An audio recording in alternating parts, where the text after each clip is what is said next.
and welcome to episode 12 of my webcast. This is episode 12 of Know Your Brain, and I'm very happy to be here today with one of my colleagues. His name is Aday Abashina, and we work together at the office. He is a psychoeducational consultant with the Peel District School Board. And welcome, Aday. Thank you, Faith. It's a pleasure to be here. You ready to be a star? No, not at all. Well, what if we go viral? Cool. I mean, that I would be think you great. no one deserves it more than you. So a Oh, day thank you. a day has an undergraduate degree in psychology, and he has a master's degree in psychology from Adler University, and he's currently in the registration process with the College of Psychologists of Ontario. He works for the school board as a psychoeducational consultant doing assessments, and he also works privately doing counseling. And we'll talk a little bit more about that later. But today we're here to talk about um, supporting Black boys in the school system, hmm because that is an area of specific interest for you. So tell me why you became interested in this topic. I guess a few reasons. I guess reason number one, when I started working in psychology, um, I did start noticing, even in the various areas of Peel, that there were Black boys who were struggling, and I saw them struggling from very early on, even from like junior kindergarten.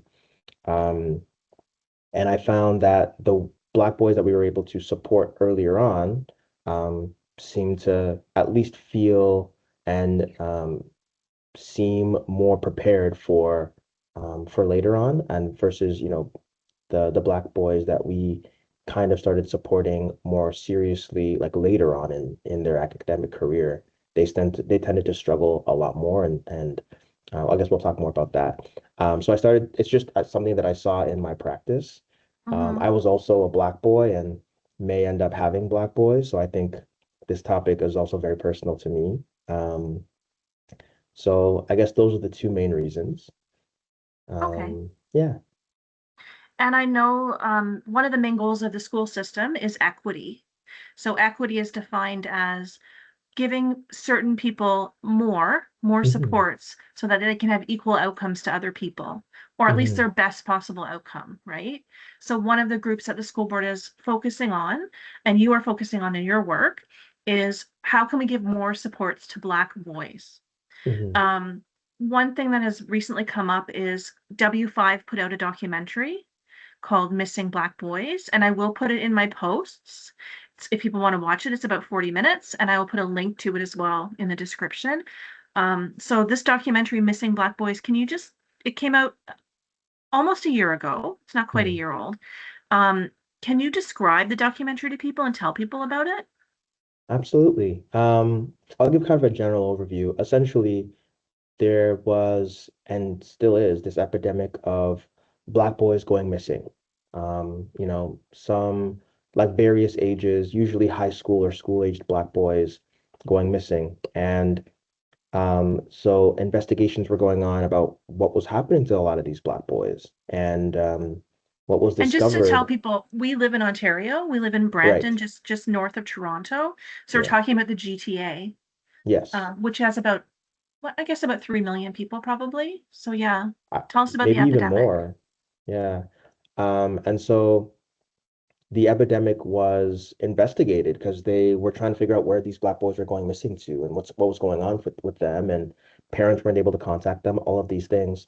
And what they were finding was that many of these Black boys had connected with gang members in the community, or individuals who were, participating in illegal activities in the community, and were being essentially brought into the fold, um, and sometimes sent out to do some of the illegal activities outside of their homes. And they were manipulated, and they were kind of, for some of them, I'm sure they were groomed, or they started off very early, to kind of have them and prepare them for that role.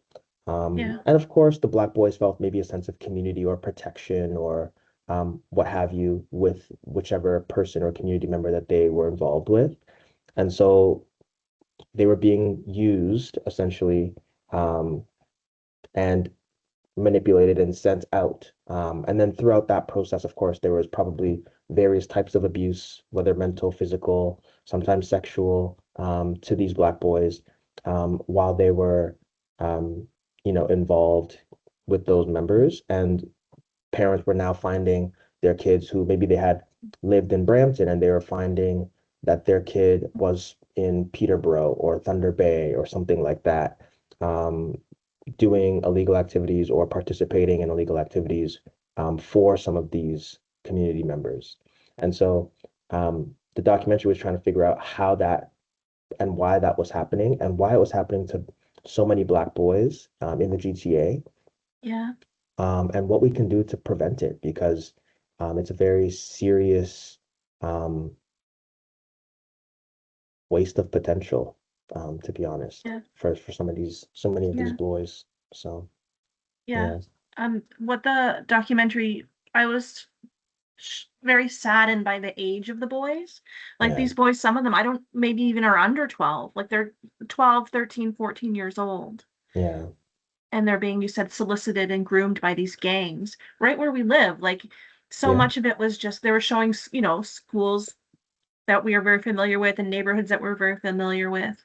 And some of the staff I work with actually commented that they knew some of the boys personally. yeah. So it was really heartbreaking to see It was the level of devastating. crime, Yeah, the crime that these boys are um, victim to. absolutely. Yeah. Right. And I think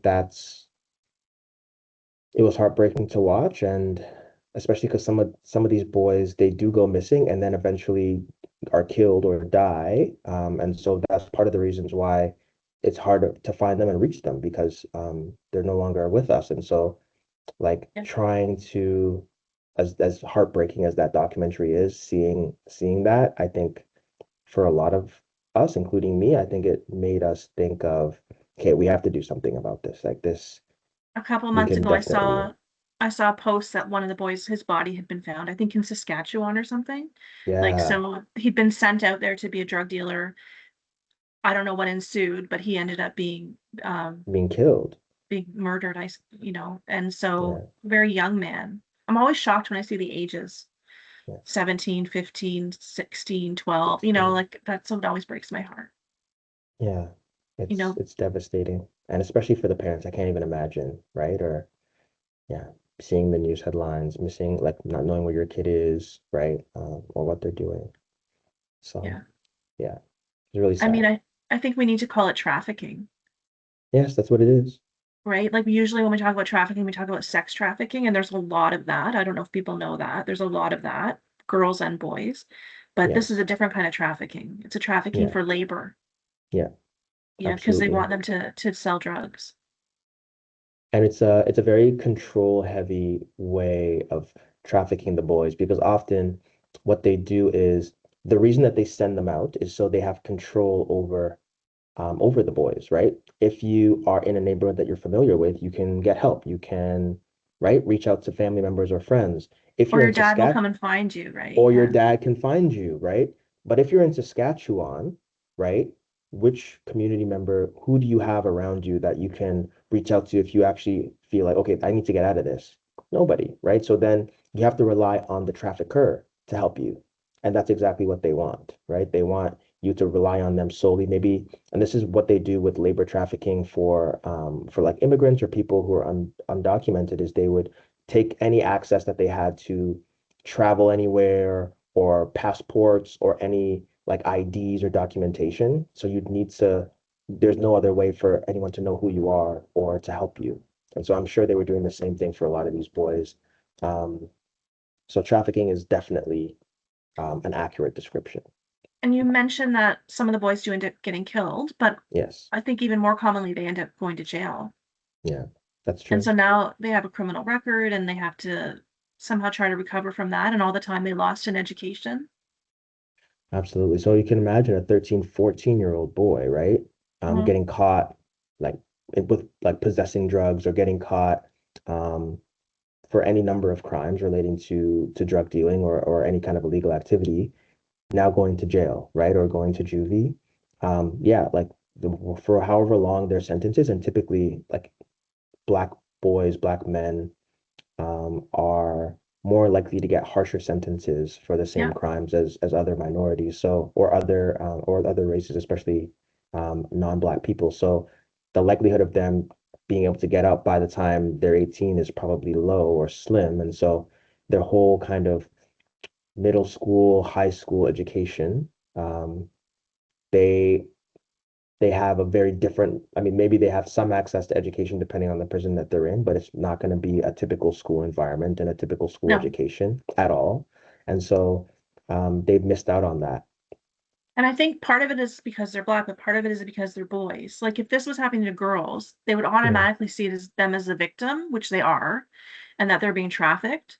But because it's happening to boys, they mm, don't see them through that lens. They say, right, "Oh, he had a choice." Well, he's right, 13, right. right? Or he's 14 and they've given him all this money, right? Which to him seems like a lot, but of course it's not, right?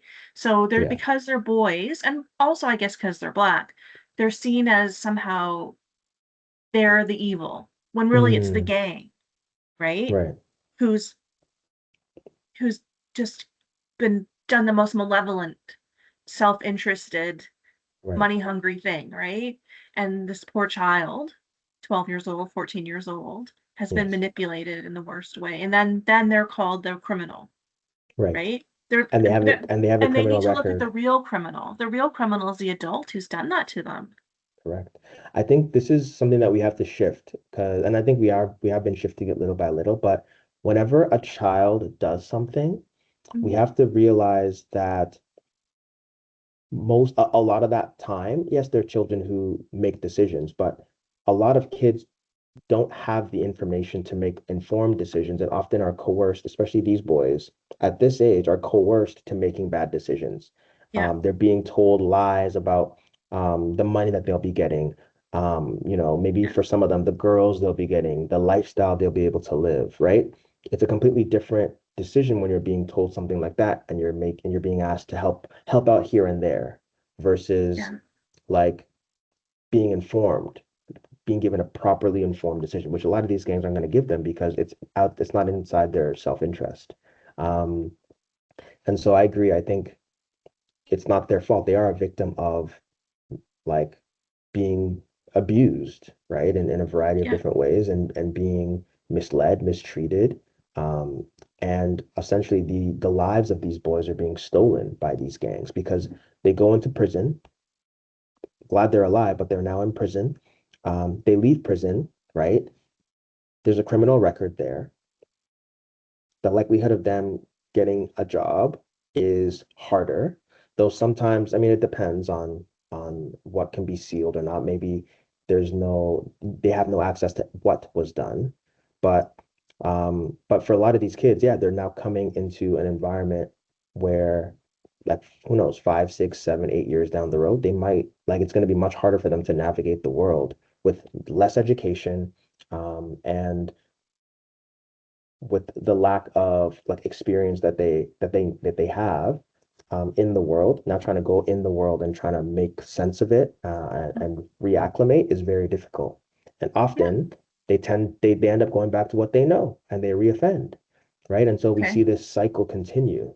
Um, and it's devastating because that life is now um is now like irrevocably damaged. Yeah. So what I'm going to recommend to people, if you are more interested in this topic of missing Black boys in Ontario and probably Canada wide, is to watch the documentary that I put in my posts. And then if you have um, a further concern, that you would email your member of provincial parliament with your concerns and ask them to address it because it needs to be addressed on the government level. And, Absolutely. yeah, and something needs to change because the prison is full. And it shouldn't be. Or at least Mhm. there should be somebody different in there. It shouldn't be children. It Mhm. should be the people who are really responsible. Correct. So okay. So we're here to talk about supporting Black boys in school, and that's part of the conversation, supporting these um very victimized children, these extreme cases. But let's talk a little bit more generally about this system wide. Hmm. What do you think are some of the problems Black boys more generally have in the Ontario school system? I think some of the larger problems that Black boys face in the school system is like disengagement from school academics, which then leads to truancy in high school, and decreased graduation rates for a lot of these Black boys. Um, it just kind of builds. So I think it starts with like the disengagement from academics. Um, and so I think that's a major one for us, and that as a school system, we can address and should address. So that's kind of where I would start is disengagement from school and academics in elementary school. Hmm. Yeah. Okay. And also, I know that the expulsion rates and suspension rates are much higher for Black boys. Can you Hmm. comment on why that might be, or what can be done about it, or what you've experienced in your own job as far as Black boys maybe getting suspended more often or being treated differently by the school system? Yeah, I can definitely speak more to the latter, but when it comes to Black boys and suspensions and expulsions, we know like that typically Black boys are suspended more than their white Hmm. counterparts and typically are expelled more than their white counterparts, often for similar behavior. Hmm. And I think that goes to show that the message that Black boys are getting from that is I'm not welcome here. I don't belong here, right? This place is not for me. And so I think kind of a good starting point um, is addressing how we can allow Black boys to feel like they belong, right? I Hmm. think that's where it starts. And to help them feel like they belong, I think it's finding ways to engage them in school from a very early Yeah. age. Um, When I yeah. watched the W5 documentary, there was a person, a man, and he was saying that when he was, and so he'd gone through the um, prison system, and he said the reason he joined a gang was because he felt like he didn't belong, Mm, and that made me very. I was a bit surprised, like somehow, like I guess that surprised me that he felt like he didn't belong, and it made me very sad that he lived with a family, I assume. He went to a school every day. You have the opportunity to go to church and engage with your community in different ways, and be engaged by your community. And he felt like he didn't belong. And I thought, how, I don't know, it just made me very sad. And I wonder, yeah. um, maybe perhaps because he's the minority, like in Brampton, 20% of the population is Black.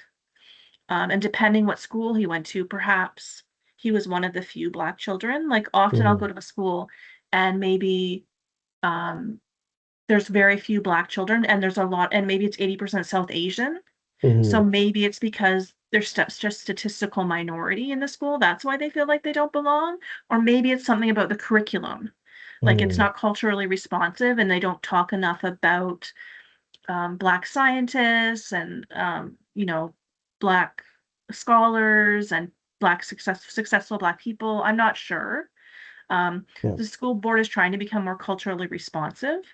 Can you talk about some things that might help Black boys to be more engaged in the school system?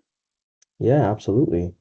I think first and foremost, very early on, a good way to get a Black boy engaged is to, um, first of all, like acknowledge their strengths, acknowledge Hmm. areas that they're strong in. I think often what Black boys hear is what they're bad at or what they need to stop doing. Like, stop doing Yeah. that. Why do you keep doing that? Right. And I think if you hear that often, Yeah. right, you're gonna internalize that and think something's wrong with you. And I think what we need to start doing more of is highlighting the strengths of the Black boys, especially when it comes to academics.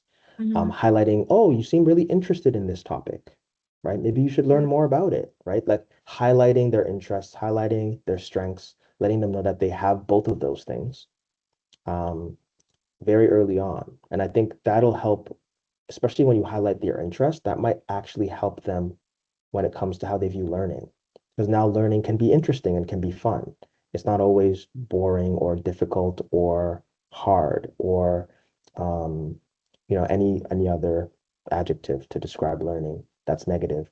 I think that's a really good start, especially very early on, right? I think um, that's often what I see is we'll have like black boys in junior kindergarten, and there's already some stuff happening there. But I think that's actually a good opportunity for us to now start that messaging with them and saying, hey, like I noticed this about you that you seem to really be good at or that you seem to really like, and then Yeah. highlighting those things.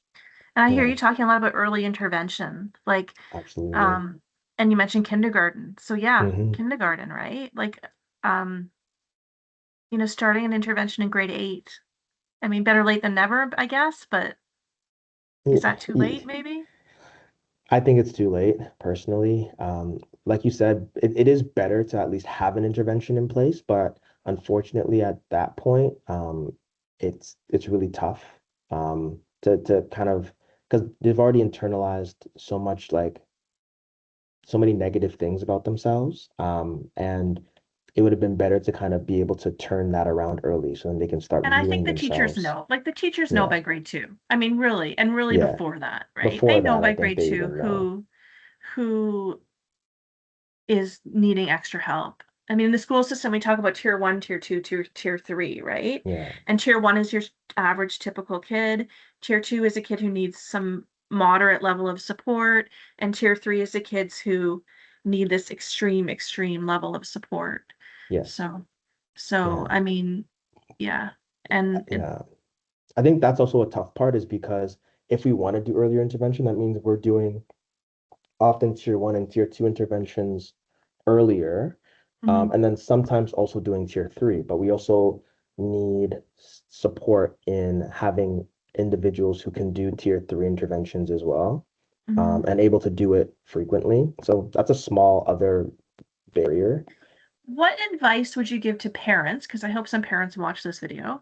What advice Mm. would you give to parents of Black boys or a Black boy to make sure that their kid is really, really successful in the long run? As a Mhm. psychoeducational consultant, what advice, like 2 or 3 things, would you say to the parents? Like, do these things and Mm. make sure your boy has the best outcome. I think one thing I think is very, very helpful for Black boys, but I think for all kids in general, is extracurriculars. I think having your kid be interested in something, if you know your kid is interested in something, allowing them to have access to that thing or learn more about that thing or participate in that thing. If your kid loves playing the tuba, yeah, why not see if there's ways for you to help them learn how to play the tuba outside of school? If your kid, loves sports or loves or is interested in other activities or hobbies, giving them access to those hobbies outside of school. I think what that helps do is it helps build, especially as they learn these hobbies, like an instrument, it helps build perseverance, resilience. Um, it, especially when they tell you, I'm really interested in learning this instrument, it helps to build on their interests. And often, if you're interested in something, you're more likely to want to pursue it and push through it when it gets hard. So I think that's one thing that you can do to kind of help develop some of those skills in your Black boy, especially early. Um, the only other thing I would say is for parents, and I know this can be difficult, um, especially for like the various constellation of parents that are there, but be involved in your child's educational journey from very early. I know it's really easy to, and honestly, it's nice to kind of just trust the teachers. And I'm not saying that teachers don't deserve some of that trust, but I think it's very important to be checking in with the teacher of your student, um, following up on report cards, following up on, reading comments, checking in with the teachers, keeping track of your child's progress. Because often, sometimes especially now that in SRMs we have parents coming in, a lot of the times parents have caught something that the school has missed and Oh they bring it yeah. to our, right, many times, and they bring it to our attention. The school's like, oh, okay, let's actually address this. Yeah, stuff we And didn't know. stuff we had Like no clue about. some And experience so a kid had or an illness or something from a doctor, yeah, all kinds of stuff. or they're noticing something that maybe we don't see us at school as often when you have like 20 other kids Yeah. that you're dealing with or 30 other kids. And so having multiple people involved in the academic well-being of a Black boy, I think is going to be significantly more helpful than just the teacher and the And principal. I want to make a suggestion too. Yeah, Um, go for it. what research shows is the most effective for like long-term success is to talk to your child about their post-high school goals. So, Mm, and probably the most successful community, like the racial community, is South Asian people, and that's what they do, right? That's their culture, is they start talking to the kid about you're going to be a doctor, you're going to be an engineer, you're going to be a pilot from birth, right? Like they have a very clear way of talking to the child about their potential right. and about their long-term goal and like why they're having requirements of them and disciplining them from really before birth. You know they do, right? So Yes. so it's interesting to me that that's what research shows, like separate from race, is that the Yeah. thing that helps your kid be the most successful is to talk to them about their post-high school goals. And then when I meet all these South Asian families, that is 100% what they do. Like from the time the child is very small, they say, I'm not for choosing your child's career, but they say you're going to be a doctor, you're Yeah. going to be a dentist. They set very high expectations, and maybe the child meets them, but whether they meet them or not, they go as high as they can go, right? Right. So from very young, set like a high expectation, right? And then, Yeah. have some flexibility, like, Yeah, I think the flexibility is also important, but I agree. I think there needs to be a conversation with with your kid about saying, "Oh yeah, by the yeah, way, like what is your goal for after high school? What is like yeah, what post-secondary education program are you want to be do you want to be a part of? Do you like working with your hands? Are you trying to get into some kind of technical, yeah, mechanical, or hands-on role? Are you more into the sciences? Are you more into the arts? Are you more yeah, into doing re like what are you interested in? Oh, yeah, you love space? Have you thought about going into like aerospace engineering or being an astronaut or being no, any kind of, right? Like having those conversations, I agree, is good because it helps the kid think, oh, I can do this, yeah. right? This is something that I Like can my do, parents weren't so specific, but it was a given that I was going to university. Of right? course you're going to university. Of course you are. There's no, you Yeah, there's know, no option. Yeah, there's no option, right? So you're right. yeah. You do need to take into account who that kid is as a person Kid is, and what a wonderful thing to come to know them and to discover them, right? right. And they reveal themselves to you. But at the same time, you're like, oh, you're a creative artist type. I guess that'll be great to study at university. That'll be great when you're running your worldwide art company, right? Like to have a Right. really high um, Expectation. Yeah. expectation for Like them. regardless of where their interest lies. I think sometimes parents are like, oh, well, they're not going to be in STEM, right? What's the point? But I think even pushing them, if they are more in the arts or if they are more hands-on or if they are more, they have a skill set somewhere else, pushing them in that area. And to have that idea from when they're very, very small, because when you're Yes, making them do their homework and you're disciplining them and making them go to bed on time, like this is the reason, right. right? This is why you need to be social and get along with people and work hard at school because you're going to be a Yep, university professor or you're going to be a CEO or you're going to run your own makeup company. Like you need to do these things first so you can right, have that freedom later. So right. when they're complaining about, the homework or whatever, they know why they're doing it. You can do anything if you know the why. If you don't have a why, Exactly. you can't do much. Yeah. It's not motivating to do it, right? Because it's like, what's the point? Yeah, and to But go through the frustration and the suffering and the sacrifice, like, because you'd rather be, eating cookies and playing video games. So right, why am I doing algebra? You're doing algebra because you're going to be the most awesome doctor right. in, North America. That's why, or whatever you want to be, right? But you're going to be Hmm. something big and exciting. Right, right. So to always have that Um, long-term focus, I think I mean, it's shown in research. That's what helps it's people. I believe that. That makes a lot of sense. And I think you're right, especially early on. Like I mentioned, early intervention, that is another option that parents can do is let their kids dream. You know what I mean? Put dreams in your kids' heads, post-secondary dreams, and push them to fulfill them. Yeah.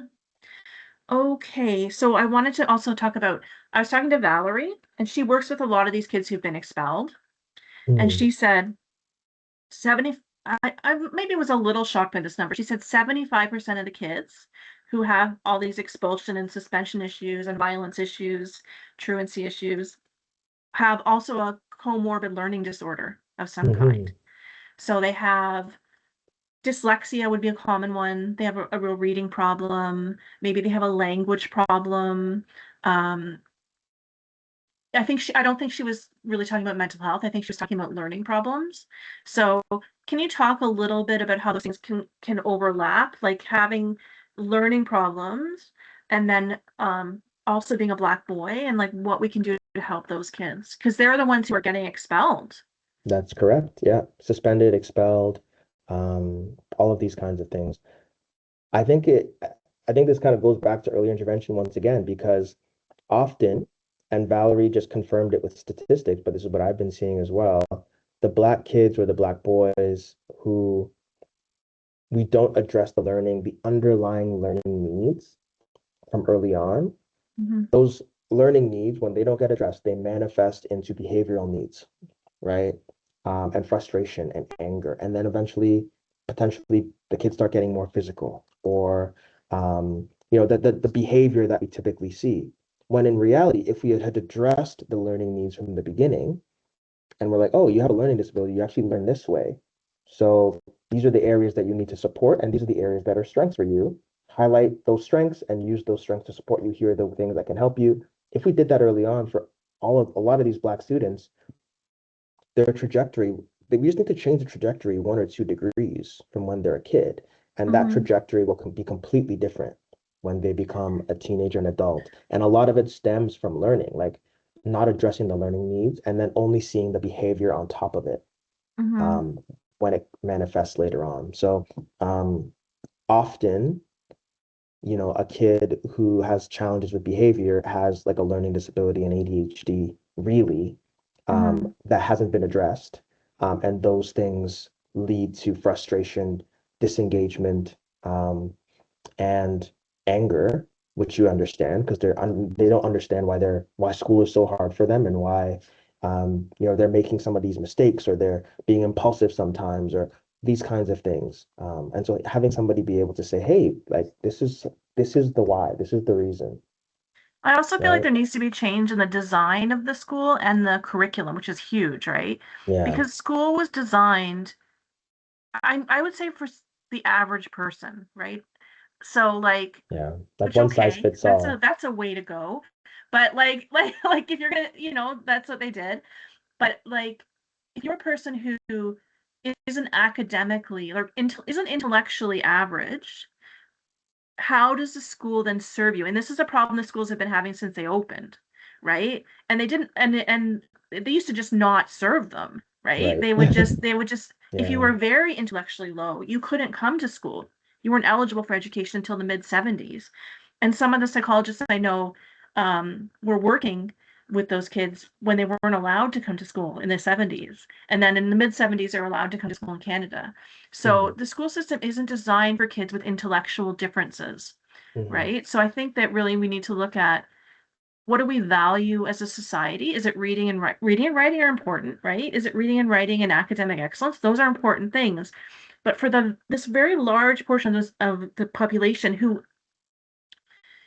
is intellectually different, which is like about 15%. And I'm not talking about any race specifically. I'm talking about across the entire The normal human distribution. population, the Yeah. normal distribution. Like 15% of people, school is not designed for them, right? That's a lot of people, 15%. And that's probably a low estimate.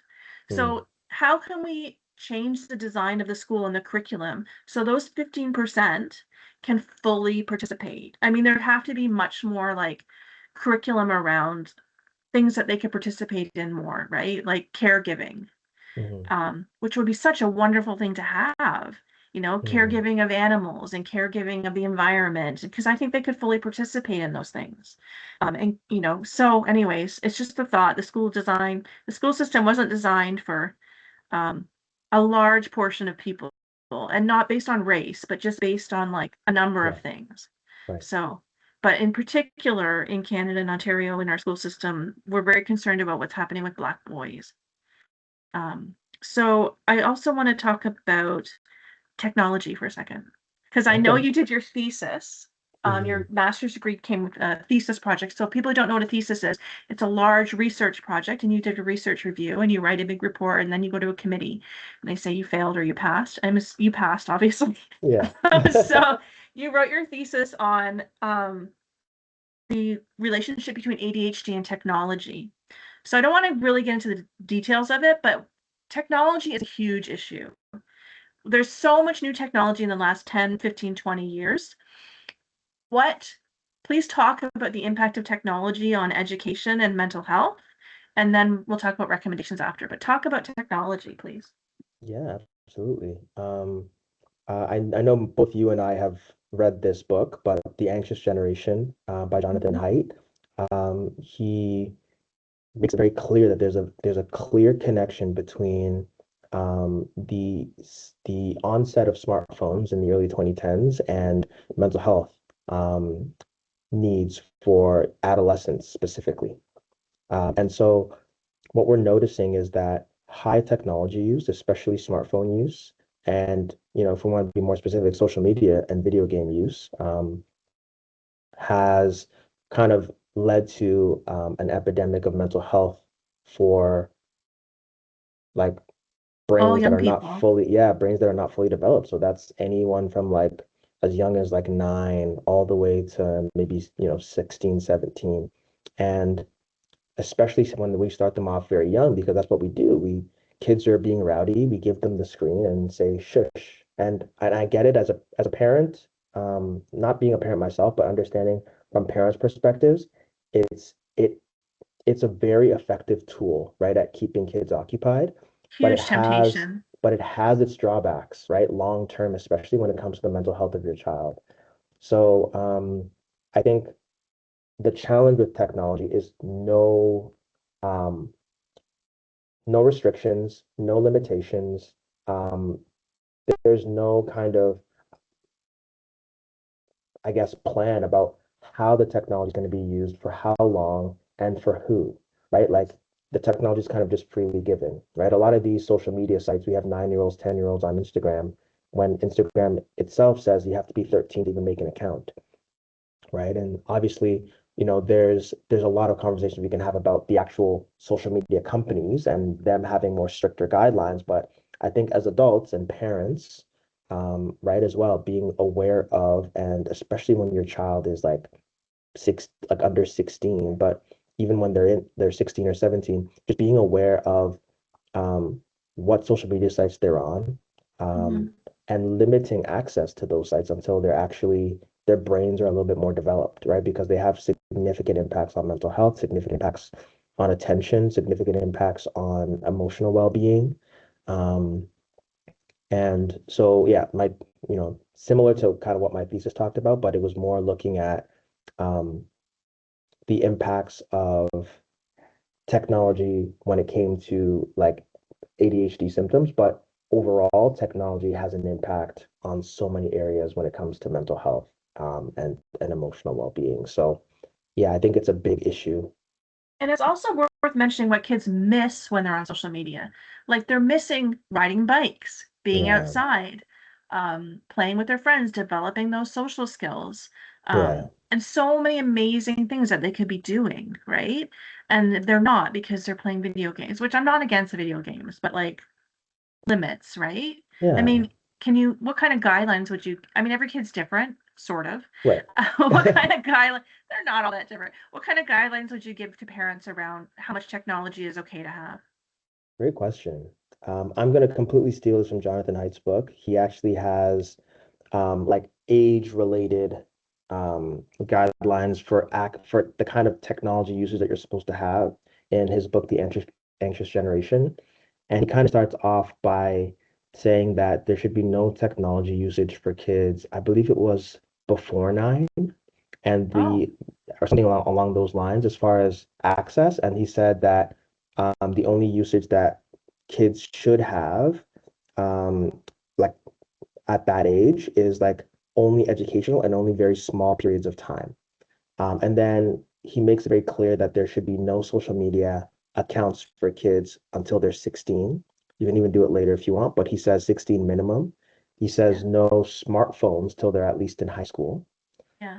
And he says, if you need access to or want kids to be able to communicate with you, flip phones do it just as well. You just need to call. T9 text, he says that if communication is the issue, a regular phone will do the job just fine, right? A flip phone, like a smartphone, is not necessary until high school.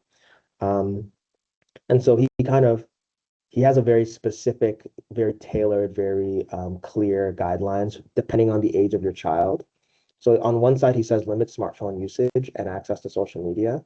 On the other side, which I think I love even more, he says, and while your kid is young, start developing responsibility in your kid. I think a lot of 100%. another thing he talks about is the coddling of our young kids and how we're so scared that something bad is going to happen to them that we don't actually have them fall, have them get hurt, have them learn and make mistakes. You know, people used to climb trees Yeah. and realize, oh, Or well, your mom would send you to the store, not when you were like 5, but like you're 9. yeah, She'd send you to the store to buy something grab like down the milk or street. something. Yeah, And now parents, I read this study and it said most parents won't let their child go to a different aisle in the grocery store. Like they yeah, are right beside them all the all the time. time. And with the phone, they really are right beside them all the time because it's text, text, text. Did you get to school? And it's like, Yeah. So I think that's part of the issue too. On one hand, it's too much technology usage too early and when kids are much too young. And then on the other hand, it's also developing the ability for kids to be responsible and giving them opportunities, like you mentioned, from the age of 6, giving kids responsibilities in the home when it comes to chores and like maybe one chore that your kid is responsible with at 6, right? Having them help out in yeah, the home. He also recommends giving them access to the outdoors, like having them go somewhere close by at age 8 or 9, right? yeah. Not necessarily saying, they can walk 30 minutes or 30 kilometers or whatever, but having them walk, if like there's a grocery store a block away, having them be able to walk that distance to the grocery store and back And as, he's as an saying by 8 or 9 years themselves. old. And he's staying by themselves. I Absolutely. might say with a sibling, like or a friend, but some parents won't even let them do that. Like I had that conversation with a parent. I said, let her walk to like this child was very anxious. I said, well, I think she should walk to school. Like you shouldn't walk her to school, like because you're in Yeah. this negative pattern that it's causing a lot of upset.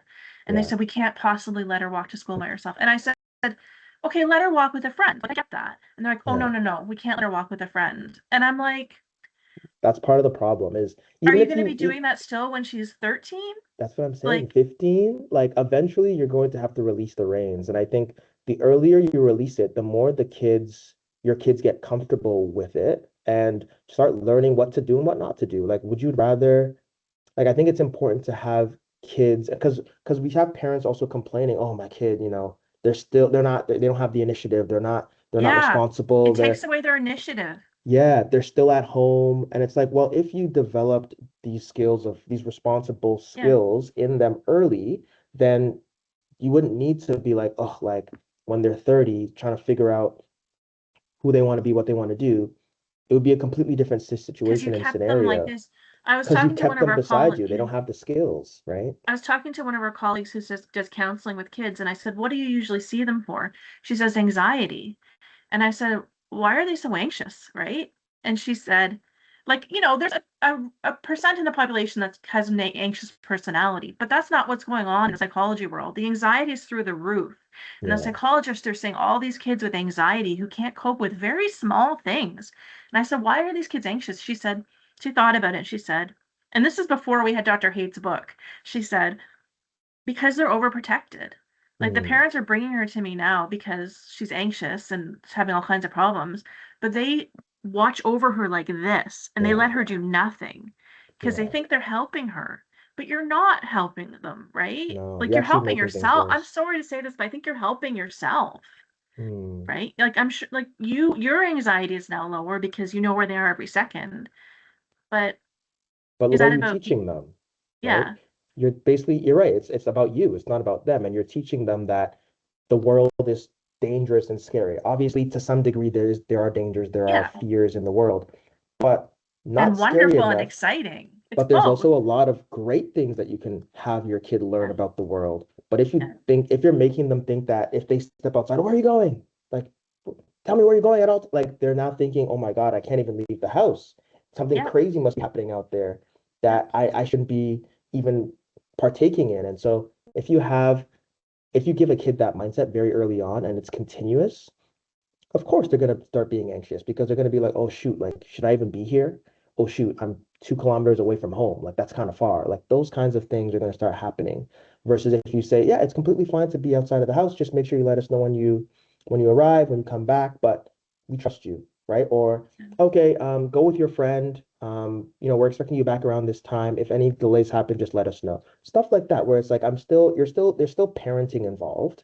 I think sometimes when those recommendations are given, parents are like, wait, I don't want to be neglectful. No, you're still being a parent, right? But I think the idea is you're giving more freedom to your kid to experience life, be responsible, So do what I'm things gonna on their do own.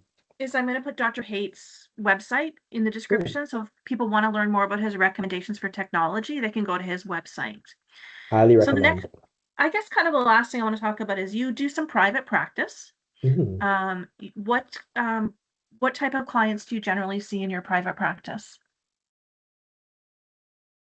Um, Also typically adolescents. I think the oldest kid I'm working with, or client, I guess I'm working with is like 20 or 21.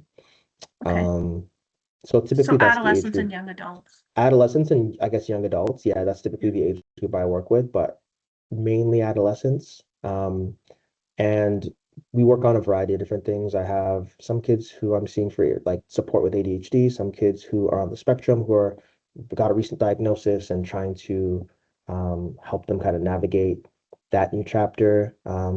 Some kids with anxiety, some kids it's looking at academics and um, planning, support, social challenges. It varies, but that's kind of generally what I support individuals with. Sometimes mental health as well.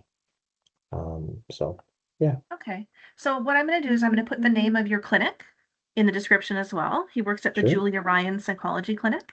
And if people are interested in working with a day in counseling, it will probably be virtual counseling. Yeah. Um, you can look at the clinic and you can contact them and see if there's any openings with him or one of the other professionals. And like he said, he works with people who are neurodivergent. He works Hmm. with adolescents and young adults. And there are other people in the practice who work on other things, Correct. including doing psychoeducational assessments. So I want to thank you today for spending time with us today and My talking to pleasure. us about the issue of supporting Black boys in school. And I would just ask if anybody has any questions, they can put them in the comments and we'll try to answer them. Okay. So thank you so much. My And pleasure. I want to thank everybody for watching and just say um, subscribe, subscribe, like, and comment. And then